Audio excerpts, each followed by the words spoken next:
Hello, everyone. It's Michelle Nicole, founder of M&E Marketing and Events, where I help sponsors, event speakers, and hosts maximize event results beyond the logistics.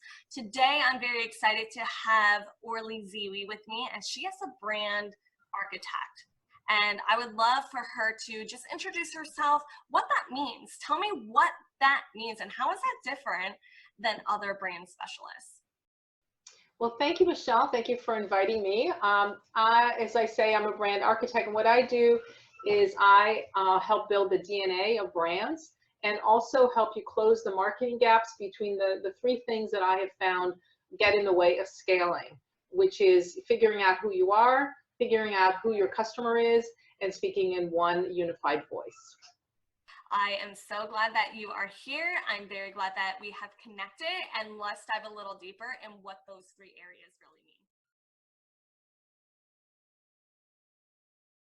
What are those 5 questions that you ask that can help someone identify if they really should revisit their brand? What are those 5 questions? So the first one is that you're having trouble telling people what you do, and that includes your salespeople, because they're having trouble in sales meetings, like it's taking them too long because they're not clear. The second is, are you having trouble attracting more of your ideal clients? The third one is you're wasting time chasing after the wrong clients. The fourth one is you're getting new client referrals, but the lead time is too long. And then the last one is your company website doesn't properly address customer pain points and you're having trouble converting visitors into prospects. You've got literally 5 seconds. When you land on a homepage, you've got 5 seconds. And in 5 seconds, you either get me interested to learn more, or you've lost me and I'm gone, I don't come back, and most importantly, I don't tell anybody about it. So the other piece of that is your navigation bar really set up in a way to increase and improve the user experience. Because if it isn't, there's also this 3-click rule, which is that I need to get to something important within three clicks. If I don't find what I want, I'm also gone. So speaking in one voice, it's really about is there a seamless experience between your social media platforms versus your web presence versus your print materials versus how you talk to people face to face, and when you're in a networking event, is your LinkedIn profile aligned with all of that? So you really want to be looking at, are you creating a unified message across all these different platforms? So when I ask people for their elevator pitch, what I typically get back is a sales pitch. Yes, yes. Right? Yes. So what I want to hear is one sentence, you got 30 seconds. Yes. Tell me in one sentence why I would want to work with you. What do I get, right? So what I typically tell people is there's 2 ways you could approach it. You can talk about the process or you can talk about the outcome. Right. And the pitch should always be about the outcome. Agreed. Right? Because if I don't care about the outcome, I'm not going to care about the process. A lot of time people think, oh, I need to be on all these platforms. And first of all, there's really 3, the top 3, depending on what business you're in. Facebook, LinkedIn. Well, I guess if you call Twitter is really more for thought leaders. Mm-hmm. So typically it's LinkedIn, Facebook, and Instagram. Sure. Are the top 3 right now. But if you're a business, if you're in the B2B space, you have to be on LinkedIn. Because LinkedIn, every Fortune 500 company is on LinkedIn. And if you're not on LinkedIn, then you're not serious as a business person.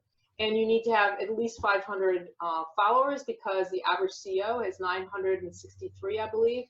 Okay. And so if you have anything less than 500, then you're also not serious. So you have to look at the numbers. So one of the things I would typically do in the assessment is I would look at your social media feed. And if you're on Facebook and you've got 6 followers, why are you on Facebook?